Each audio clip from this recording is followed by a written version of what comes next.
Yan ang aking darling. Ang sipag.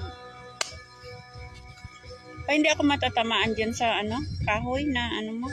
Hindi pa natin alam. Natusik yan. Alis ako dito. Kanina pa kita pinapahalis. Tingnan mo, pilosopo yung asawa ko.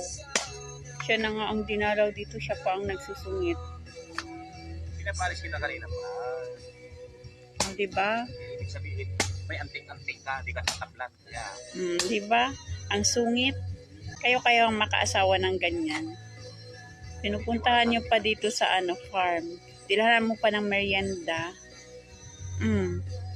Susungitan ka pa. Ayan, dahil load kong 50 kayo. Wala ko'y load. Di ko makatanaw kung daga na ba ko. Views. Taka kung ba na. Wala'y load.